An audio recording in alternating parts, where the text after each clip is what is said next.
Hello again, and welcome to another podcast about battle rap. My name is Chris. I'm from BattleRap.com. I'm here speaking with...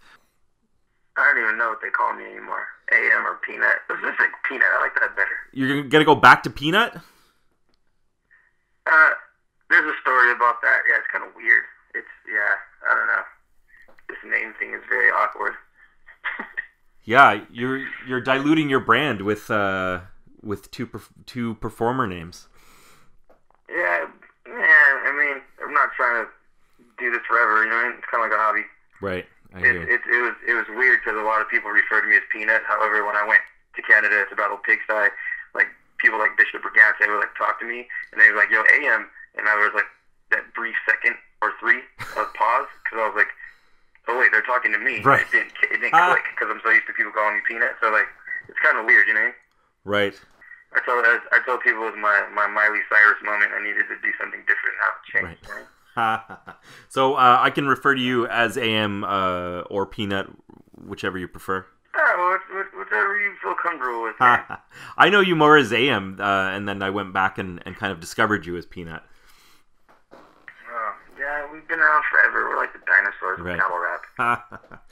So, for anyone, I guess, who's not familiar, you were battling in the grind time era in what, the mid to late 2000s? Yeah, it was like I think I did the whole tryout thing back when Caustic tried out, and I think it was like after Battle of the Bay 2. Okay, so you've been around. I think we debuted at Battle of the Bay 4, like on an actual card, but we tried out. I think it was after Battle of the Bay 3. To be honest, yeah. Cool. Today we're here to talk about the Oakland event that happened yesterday. Big T versus Dizaster was the main event for that. A few battles on the undercard that were announced. You were there. What did you think? It was cool. I mean, it wasn't heavily promoted. I think it's because people are so swept up with Ether in Flatline, which makes perfect sense. But I mean, it had a cool little turnout. I don't want to say like a quiet room because that sounds like no one's there. I don't want to say intimate because it just sounds weird. It was like an event. You know what I mean? It was like a it kind of reminds you of like the old school events, kind of like how same type of venue type of environment as a Battle of the Bay 6 Day 1, which you were at, if you remember correctly. Yep. Kind of like I think it was like FTK or TFK, one of those two.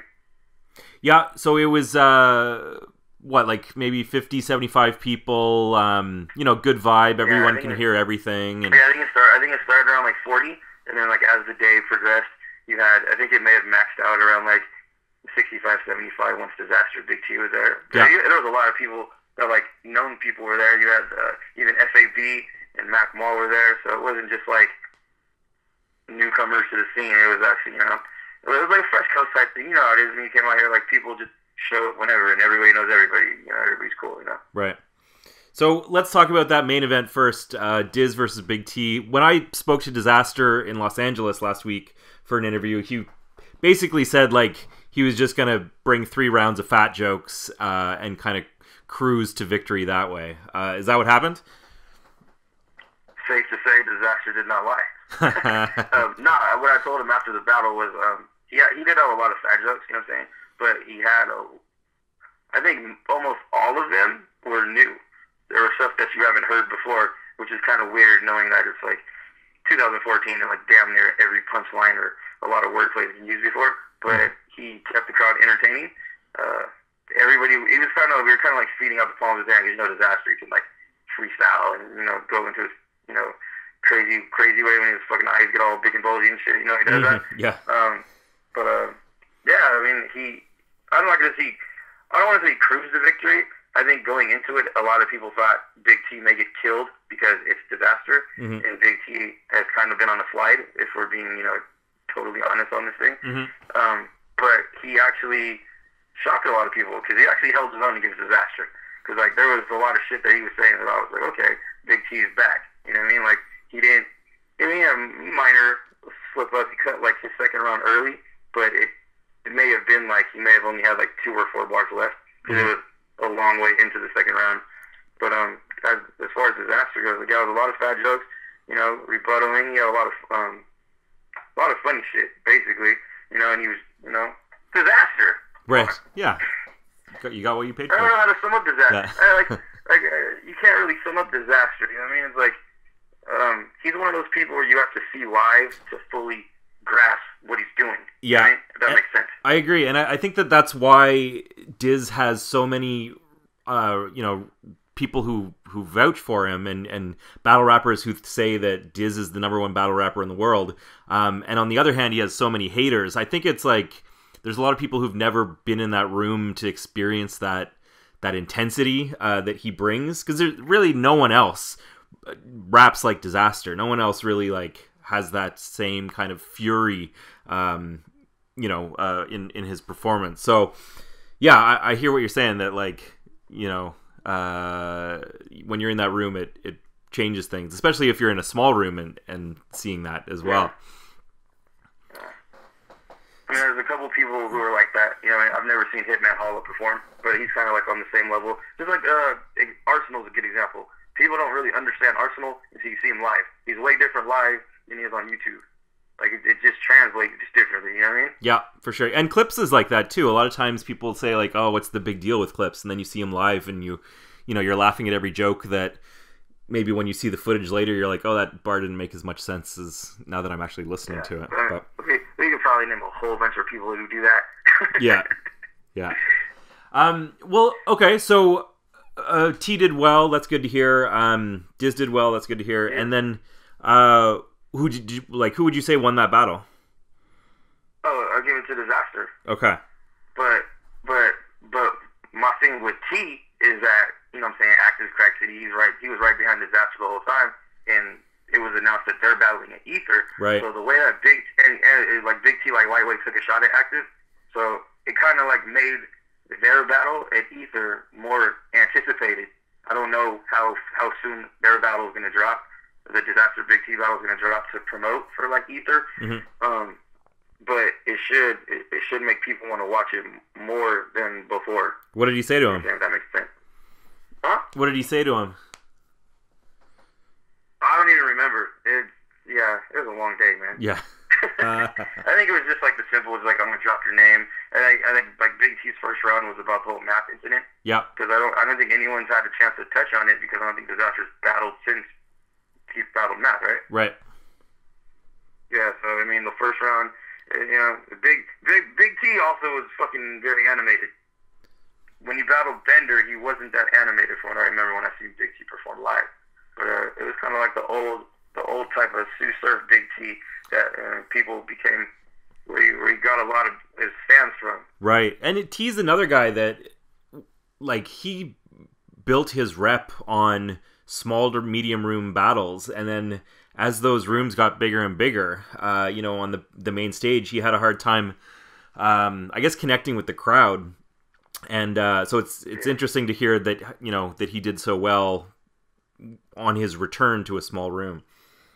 Yeah, he's one of those guys where, like, well, everybody like those guys where if you have like a bad performance or you slip or something, people just write you off until you prove you can do what made you big to begin with again. And also, like, yesterday was a good example of that. But yeah, I mean, yesterday's Big T was like, it was way, way, way better. It's the shit that people like. I think it was, I forget. I think it was like how he did well against K9 with not the bunny ears when I put the PC on his head. Yeah. It was that type of Big T. Nice. So vintage Big T. Let's put it that way. Dope. Okay, so let's talk about some of the battles on the undercard. The ones that were announced, did they happen? Cutter and Caddy happened. Okay. Which that was when we got moved downstairs because we kind of ran through time. Okay. It was actually funny. You know what I mean? Like, obviously, you can't, like, when you think of like a Dizaster versus Big T, then you think of a Cadillac Ron versus Joe Cutter. Right. Not going to be like the same type of battle. I just want to give a little bit of context for that Joe Cutter and Cadillac Ron battle. These are two guys that have been, I guess, from the West Coast, California grind time scene for many years, and have similar, I guess, personas in that they're both kind of like punk rockers and both kind of alternative to the mainstream of battle rap. They were supposed to battle at the GZ event in mid-October that the police shut down, and that didn't happen.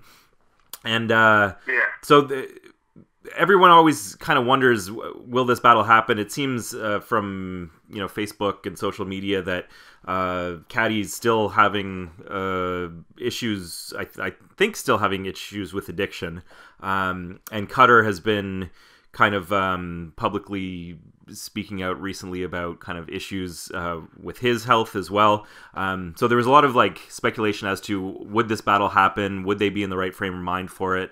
And if it could happen, it has a lot of potential to be one of the most interesting battles of the year, I thought. So yeah, would you say that's a fair assessment? Yeah, it's pretty much like the main weapon people use against them is the same. Mm-hmm. So, excuse me. So, yeah, I mean, you basically hit it on the nail. You know what I mean? I don't really want to like dig into like if they do have addictions or not. That's not on me. You know what I'm saying?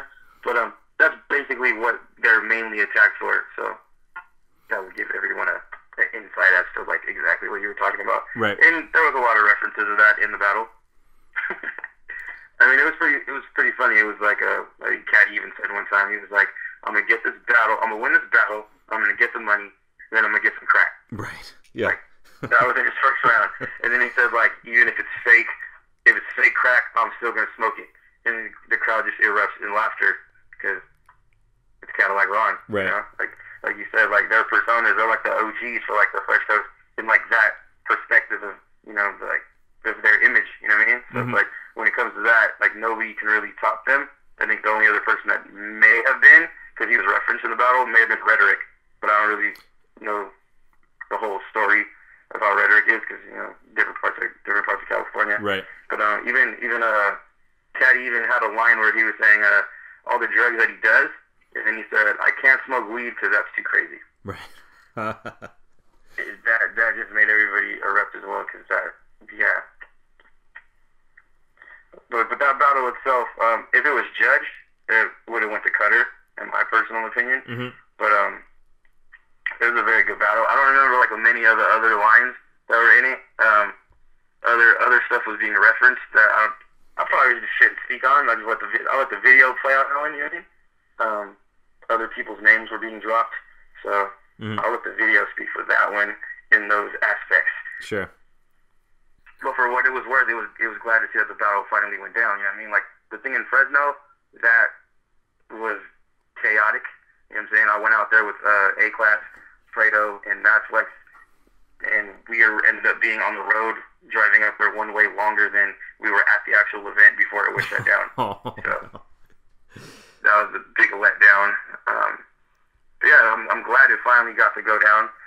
I know a lot of people actually went there to see that battle. Mm-hmm. Yeah, I even know Mac Mall was saying like Cutter and Caddy are like some of his favorite battle rappers to watch. And when you hear like an OG from like, you know what I'm saying, the Bay Area say that, like he's not there for like the fucking celebrity dudes that were on Total Slaughter. He was like, nah, fuck that. I'm here to see Cadillac Ron and Joe Cutter. Like right. That speaks volumes to like their like fan base, and like they're not like they actually can pull a crowd without even having the headline of the battle. You know what I mean? Like it was nice to see, man. Mm-hmm. Tell me about this tournament that went down. It was supposed to be an 8-man tourney with the winner getting a top tier opponent at Ether. From what I could tell with the statuses, they didn't have 8 people sign up for it. I guess the people that signed up backed out for whatever reason. I know they said Denter was supposed to be in it. He didn't show up. And they said Incredible backed out the day before. But yeah, I don't really know the whole rule format. I think they're supposed to be like 90-second one-round battles, but I'm not 100% sure on that. Okay. But it was supposed to be 8 people, like you said. It ended up being 6. They were actually very good battles, though, which is actually kind of crazy to me because you figure, like prior to the event, Awkward was saying the jungle was going to be repping hard in the battle. So I was like, okay, there's gonna be a lot of like the street rappers who are just they're gonna come with their street, their little gun bar verses and everything. But it was actually a lot of them were like coming off the head, which they're not known for in the jungle. So that was kind of refreshing to see. Where it was like, okay, these fools actually fucking can freestyle. They're not just sticking to like what they're writing down all the time, which was cool to see. And it wasn't like the typical people you think that would have joined the tournament. So it was some fresh faces that have been in the scene for a minute, but never got like a proper push or like a big mainstream audience to like witness them on like a big scale, if you get what I'm saying. You know what I'm saying? Yeah. So it was the 6 people. I don't remember the first dude's name. It was his first ever battle. I think it was like Young Sphinx or something like that. Okay. He was in it. Foul Father was in it, who people know. Billy Boondocks was in it. Keith Brown, who debuted at the Jungle, was in it. Two-Face from the Jungle was in it, and like a surprise entry of only one from Sand People, which is kind of crazy. Okay. I haven't seen him battle since he battled Tantrum. Right. So dope. It was weird because, like I said, I think it was 90-second rounds, but then the first 2 battles, they ended up going 3 90-second rounds, so they were like all freestyle. And then the third battle, which was Two-Face versus Keith Brown, was only a 1-round battle. So they had 3 winners, obviously. Mm-hmm. They couldn't. It was funny because they were like going around trying to find people to enter, and like nobody was really trying to fuck with it, which was kind of crazy because it's such a big card that you can even. You're battling for a spot on Ether. You figure like some of the cats who are like, oh, I never get on the card. Even the cats who are like, I never get on a GZ card, would have like jumped at the opportunity. But I guess since like they didn't have no verses on deck for them, or they just didn't really. I don't know if they freestyle or trust their like freestyle skills on camera or whatever. Like nobody wanted to do it. Mm-hmm. So it came down to a final 3-way battle, which was Foul Father versus Two-Face and Billy Boondocks. I'm not sure if that was timed. It didn't seem like it was. I think it was just they went unlimited. Did you hear about some of the finals, right? I have, but anyone listening probably hasn't. That was my way of saying I was talking too much, but cool. It was, so yeah, they went, Two-Face went first. I think he went about like 2 minutes, and then Foul Father went, then Boondocks went. I think they may have went maybe 5 to 7 minutes a pop. Wow, okay. So when it came down to judging it, it's kind of like Two-Face was kind of like in the background. It kind of flipped into like a Billy Boondocks versus Foul Father one-on-one. But when it came down to the judging, it was 3 judges. It was Peyton Cash, Awkward, and Dirtbag Dan, and they all voted for one person. So it was 1-1-1. So it went to overtime. Okay. Yeah, it was kind of crazy. Yeah. They went to overtime where they reversed the order of the MCs in it. It was 60 seconds, and then it was supposed to be you just pick the winner right there. And Two-Face pretty much shut down that whole round. But it got changed to pick the 2 winners who you thought, the 2 best, to eliminate one. And then it ended up being Two-Face versus Billy Boondocks. And then they went another 30 seconds. And it came down to Two-Face he ran out of writtens. He only went about 30 seconds. Boondocks pulled out the written because he was mainly freestyling like up until the finals. And he just sealed up the win. He sealed up the spot on Ether. Right. But it was cool to see Two-Face because I've only seen him battle in the jungle. And it was good to see him like at a different event and like an environment of different people. Mm-hmm. And he was still able to like control the crowd. Like, and they said he's going to get a future battle. So I'm interested to see how he gets pushed in future events and who to put him against. Dope. Yeah, because he's the one, he made his comeback against A.B. Hoggish recently, right? Right. Yeah, okay. I've seen that. That's a good battle. Yeah, so, yeah, it was weird because, like I said, it was just random people that showed up. Like I said, only one just popped out of nowhere. And like, Sam People, Immaculate Crew, you're just like, okay, only one's in this shit. Only one's gonna take the whole thing. And there was only one versus Billy Boondocks. And they was going like head to head. Like, I'm surprised, like, you could have argued that they could have went to like an OT. But I think in my opinion, it went 2-1 Billy Boondocks. But it just showed right there that people were really trying to be, certain people were really trying to be on that ether card. Right. Yeah. But, like, they've been speculating who the winner gets. As I said, top tier opponent. I've heard 3 different names, but then 2 of those names are battling each other. Is that... So I heard who the third name is. Right. I don't know if I'm supposed to say it. I don't know if I'm like a little hearsay person, you know what I mean? Yeah, I seen in some chatter, initially there was an announcement that it was going to be Calif Smooth versus the winner of the tournament, and then it was, at one point I heard it was going to be Caustic versus the winner of the tournament. Now those two are apparently battling each other, even though they didn't appear on the most recent the most recent flyer. Because Calif dropped the diss track, so I thought that was a go. Yeah, I don't know. I asked on the flyer though, it does say +2 surprise battles. Yeah, I asked Caustic for confirmation. He said the battle is still happening, and there's going to be another flyer coming out, down the road somewhere. And yeah, so I guess the other chatter I heard was that it was going to be Chilla Jones versus the tournament winner. Yeah. So that'll be interesting if that's the case. That's even what Billy was saying after the battle.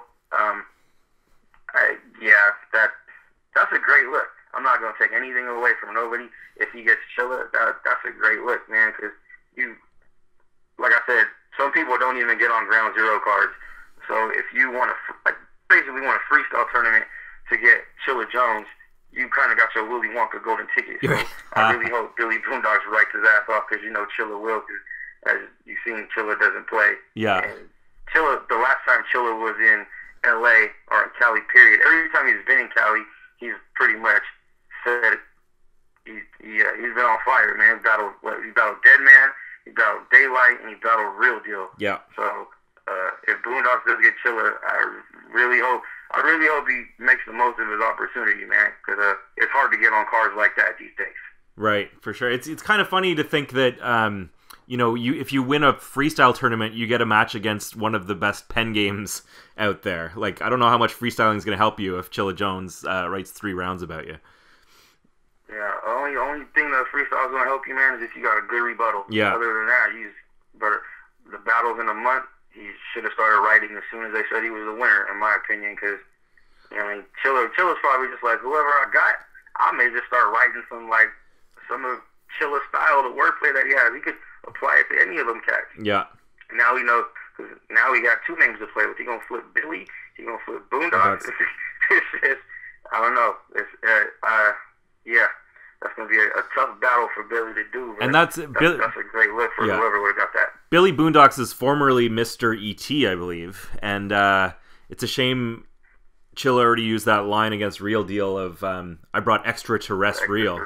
Yeah. See, we thinking the same shit. I didn't know he was Mr. E.T. I was actually there for Billy Boondocks' first Ground Zero battle. I didn't know he was previously somebody else. But yeah. The more you learn, I guess. There you go. You guys have something in common. Okay. Yeah, but there was another battle that wasn't on the card, which was on the flyer. It was Urban versus A.K.A. Okay. Who I know. Urban has had a few GZ battles. And he's done well. I thought he's a really good writer. He's a good performer, but he just kind of who did he battle? Did he battle Young B that time, or who was it that on battle? He battled Beast Gatlin at what's his name? Jaren Benton's wedding. Yes. And if you're talking about battle of the day, he battled Ronnie cooked him, I thought. Just with performance. Yeah, that was Ronnie's debut, and I was like, who the fuck is this guy? He reminded me a little bit of QP, and Ronnie came out swinging from the fences, and I was like, oh, okay. Yeah. So he kind of, Urban did well, but no one noticed because Ronnie did really well. Yeah. It's I don't like to be biased about my state, man, but my state there's so much depth that even if you are good, you could slip through the cracks just because there's so much talent in Cali. You know what I'm saying? We be talking forever about that, man. It's just you could be super top, get on top of your shit, but when you think Cali, you automatically gravitate to Daylight, the source, for good reason. You know what I mean? Right. So it's easy to slip through the cracks at times, no matter how good you are. Sometimes you just gotta make the most of them opportunities, sort of like Young B did in Gladiator School. Right. For a good example. Yeah, for sure. Just like Myers and Nitty did at Battle of the Bay. So, and I know the Urban, I don't know if you heard about the Urban thing in Fresno, where that right when the cop shut it down was when he was about to start his third verse. So he never even got to finish his battle in Fresno. So I see good things. I see good things for a lot of people. Future, like fucking Miss Cleo in Cali, and I think like Urban, like Two-Face. I'm not gonna, if I keep naming people, I sound biased. You know what I mean? But there's a lot of people who make them battle each other. Shit.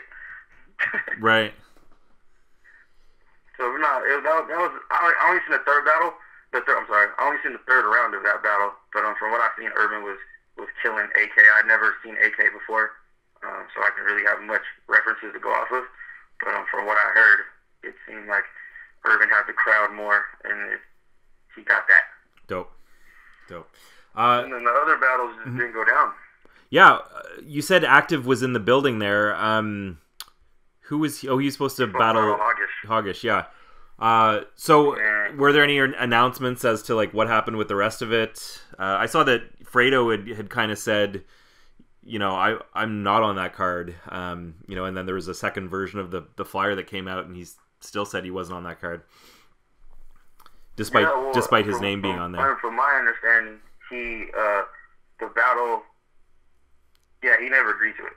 I know it was discussed, but I don't think it was ever confirmed. Because we were talking about it on the way to Fresno, and then when I seen it on the flyer, I was like, wait a second, I don't think that's really going down. And then the other one was the Kamayu-Ronnie battle. Right. So Kamayu was there, but Ronnie wasn't. So you had one participant from each of those battles there, you know? But right. Either way, it was a long day. Cool. Yeah, we didn't even get to see the Awkward's performance, man. Like, oh yeah, what happened with that? I don't know. We never got to see it. I know he said he was gonna perform some new shit. Like, I used to like back before like Grind Time came about. You know what I'm saying? Like, whenever there was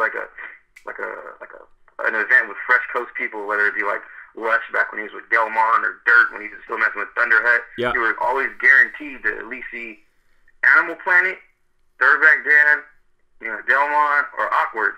So like that hasn't happened since like Battle of the Big Three, where people were fucking with a hardcore. Or you seen Muda with Fredo's crew. Yeah, and that hasn't really happened. So like I haven't seen.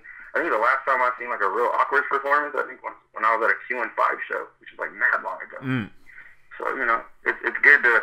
I like viewing like you know the battle people's songs and shit because they always say we can't make music. So you know, I like people that try to prove that stereotype wrong. So I was kind of looking forward to seeing Awkward perform. You know, chopped it up with him for a little bit. Good dude. Trying to get on that next Jungle card. But yeah, I hope we dropped that song. I'll listen to it. Or if they do another non-perishables or something. You know what I mean? Yeah.